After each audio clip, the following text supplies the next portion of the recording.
الديربي اللي سالب 3-0 للوداد وتحسبات النتيجه 3-0 للرجاء. بزاف ديال الديربيات ما بين الرجاء والوداد بقاو متورخين في ذاكره الجماهير البيضاويه الى يومنا هذا. ومن بين هاد الديربيات واحد الديربي اللي كان في موسم 2000-2001 واللي سالب 3-0 للوداد في التيران ولا 3-0 للرجاء خارج التيران. كيفاش وقع هادشي كامل؟ اجي نعرفوا القصه كامله.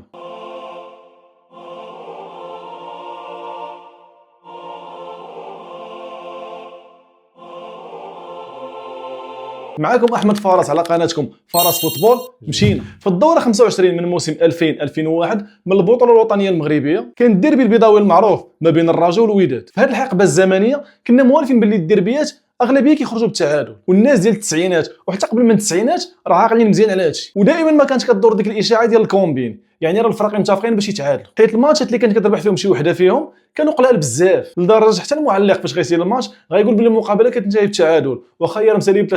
اكيد سيعلن عن نهايه المواجهه. بالفعل كما اشرت الجوله الاولى تنتهي بالتعادل، 3 اصابات، تنتهي بفوز فريق الوداد البيضاوي ب3 اصابات ل0. وكما اعتدنا دائما ان نشير انه اللقاء ينتهي بالتعادل.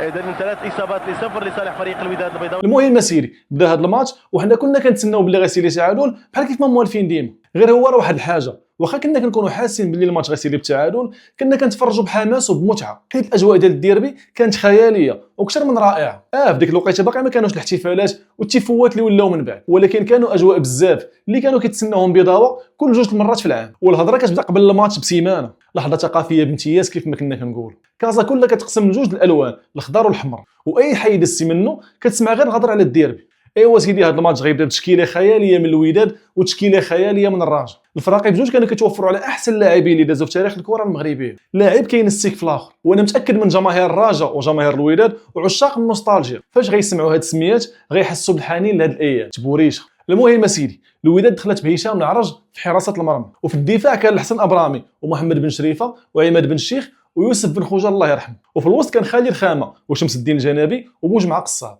وفي الهجوم كان مراد الراجي، ربيع العفوي ورضوان العلالي. والمدرب كان هو الاسطوره الارجنتيني اوسكار فيروني اللي جا الوداد مباشره من الرجاء من بعد ما قضى معاهم ازهى فتراته وتوج معاهم بالقاب. وفي الاحتياط كان مصطفى عشاب كحارس ثاني، ومصطفى الرشباوي الله يرحمه، وخالد عبد الدين، ومحمد بن حليب الاخ الاكبر ديال محمود بن حليب، ثم اللاعب اللي خلق هذه الضجه كامله واللي كان سبب في احداث هذا الديربي وهو يلاه عنده 17 عام، هو اللاعب عبد الحق ايت العارف. داكشي علاش هذا الماتش بقى كيتسمى بديربي ايت العارف. اما الرجاء دخلت بهذه التشكيله بحراسه المرمى بطبيعه الحال الحارس الاسطوري مصطفى الشاذلي، وفي الدفاع كان عادل البكاري، محمد خوباش، محمد خربوش ونور الدين القاسم. وفي الوسط كان حفيظ عبد الصادق، بادجي مباي، يوسف السفري وعمر النجاري. وفي الهجوم كان هشام علوش وطارق رزقي. وفي الاحتياط كان محمد البو عبد اللهوي كحارس بديل، وعبد الواحد عبد الصمد والشيخ صار وامين الرباطي وشعيب المباركي. كيف ما قلت لكم لاعب كينسك في الاخر. غير هو النقطه اللي لاحظت وانا كنقلب من خلال التشكيلتين بجوج هو علاش ذاك الوقت كانوا تيكونوا غير 5 لاعبين في الاحتياط ماشي بحال دابا. المهم سيدي الوداد كانت كتحتل الرتبه السادسه والرجاء كانت متصدره في الرتبه الاولى، وهي اللي غتتوج باللقب البطوله في هذا الموسم. وكان هذا هو اخر لقب للرجاء في السلسله المعروفه ديال 6 القاب متتاليه. ايوا الماتش غيبدا بقوه وبحماس كبير بحال كيف ما كان معروف الديربي في ذاك الوقت، واي حركه بسيطه من اي لاعب كتسمع الجمهور كيغوت وكيتفاعلوا باش يشجعوا ويحاولوا يدخلوا اللاعب في اجواء المقابله، اجواء اللي افتقدناها بصراحه. وغتجي الدقيقه 12 اللي غيجي فيها اول بيت الوداد عن طريق اللاعب ربيع العفوي.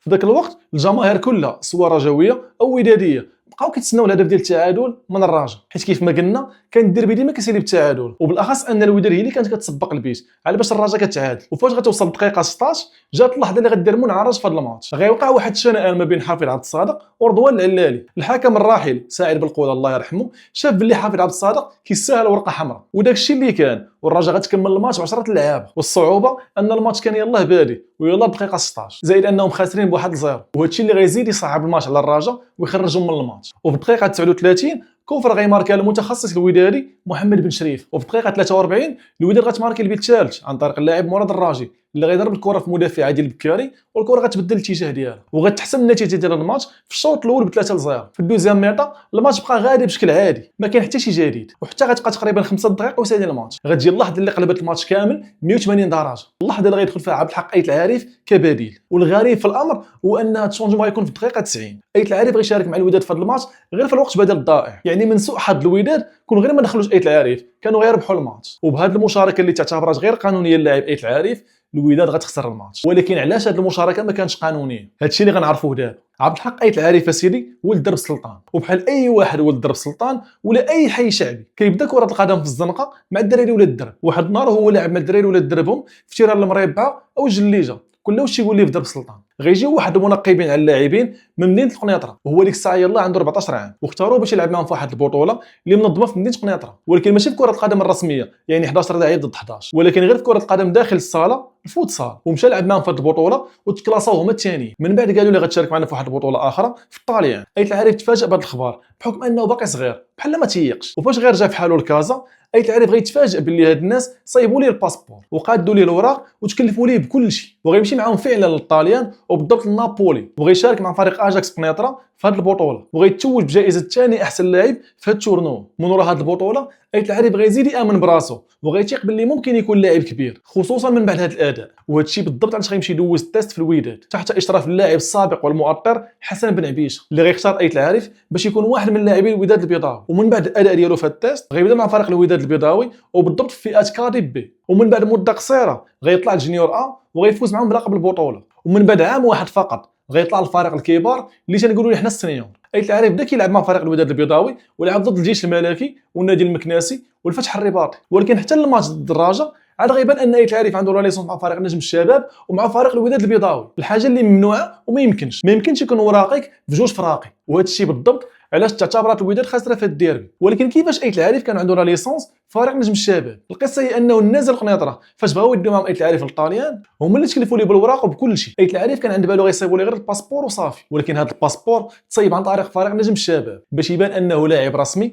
وكينتمي للفريق، ومع الباسبور غيتصيب ليه حتى لا ليسونس على اساس انه لاعب رسمي للفريق نجم الشباب. هادشي اللي عمر ايت العارف كان في راسو، داكشي علاش مشى يشارك في التيست ديال الوداد بشكل عادي وما في راسو حتى شي حاجه. وحتى فريق الوداد البيضاوي ما كانش عارف بلي ايت العارف عنده وراقي في نجم الشباب، وحتى نجم الشباب براسو ما عمرو طالب ايت العارف باش يرجع يلعب معاهم بحكم انه وراقي عندهم. وداكشي علاش شفنا لعب في ماتشات قبل من الديربي بلا حتى شي مشكل. السؤال اللي مطروح دابا وكنتسناكم تجاوبوني عليه في التعليقات هو علاش انه حتى الماتش ديال الديربي عاد بان ان ايت العارف لاعب غير قانوني، وكيفاش الرجاء بوحدها اللي طالبات بالامور القانونيه والاخرين لا، او هاد الفرق الاخرين ما كانش في راسهم اصلا هادشي. وبهذا الخطا الاداري كيتلغى الفوز ديال الوداد في الديربي بالقدم وغيتحول الفوز الرجاء بالقلم. القرار اللي خرج في نفس النهار ومنح الرجاء 3 نقاط، والقرار اللي تسبب في توقيف اللاعب عبد الحق ايت العارف لمده سنه كامله، وهو يلاه في بدايته الكرويه وفي سن 17 عام فقط. بغيت نعرف رايكم في هذا الموضوع في التعليقات. واش حسيتوا ان ايت العارف تظلم في هذه القضيه او ان القانون هو هذا وخاصو يطبق بالحرف؟ وشنو ذنب الوداد في هادشي كامل اللي ربحات ماتش كبير بحال الديربي وما استفدات والو من هذا الربح؟ الى عجبكم الفيديو ديروا جيم واشتركوا في القناه